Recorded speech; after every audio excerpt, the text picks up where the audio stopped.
And then when you engage in this exchange of information, and to the degree that it's breaking you down a little bit and building you up in a different way, that's a little death and rebirth. There's constant little deaths and rebirths in a meaningful conversation. Then that keeps you alive and functioning. And that focuses you, like that speaks to you so deeply that focus happens without any consciousness. And that's meaning. And that's that line between chaos and order. And that's real. That has nothing, and I would say, here's another thing that's cool. So that line between chaos and order, that's the same thing that's happening when you're playing a game properly, right? Because you're in the game and you're exercising your skill, but you're pushing it. But you're pushing it in a way that's also of benefit to your teammates and to the progression of the game as such, and to being a better general player. You're doing all that at the same time. And you're evolved with enough natural intelligence so that the sum total output of your nervous system says to you, you're in the right place at the right time doing the right thing. And that's what makes your life meaningful. And that's real. And I think it's more real than anything else. I think it's more real than suffering.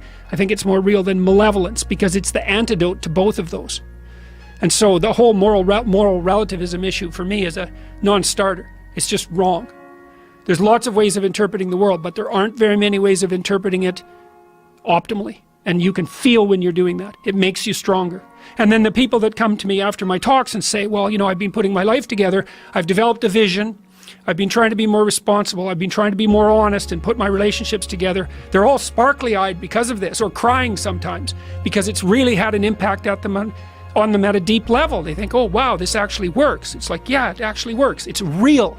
It's real. And I would say as well that that's associated with the idea of the deep Western idea of the logos, which is meaning in action and speech.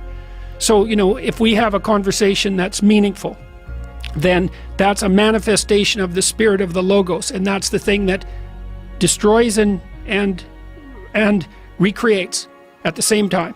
Because you learn something, it destroys something, it destroys a little presupposition that you had that was erroneous and replaces it with something that's healthier. And every time you have a meaningful conversation, that happens. It's like a little tweak. Now, I wasn't quite right here. Click. That moves, and something new takes its place. So, and that's a little death and rebirth instead of the catastrophic death and rebirth that you might have to have if you weren't paying attention. So that's all tied together. That's all tied together with that phenomenon of meaning. And that's the same as the adoption of responsibility. That all ties together so nicely. Yeah, the concept of meaning, like what is important, that it's so huge to people, but so fleeting. It's so difficult to, like, what is meaning? Well, you know, there's the simple ones, right? Like family and loved ones and companionship and community and finding something that you enjoy doing that, you know, you can do that seems bigger than you or bigger than yourself. But meaning, like the meaning of life. What is meaning? And it's one of the things that gives people so much existential angst. And I think is the cause of a lot of despair, because there's no real answer. Well, you can question it. Yes. But the thing is that that's one of the dangers of rationality, is that, see, the Egyptians associated, the Catholics did this to some degree too, they associated rationality with a proclivity to malevolence. Partly because rationality tends to fall in love with its own productions. Intelligence has this like inbuilt arrogance. And the Egyptians in particular were really insightful.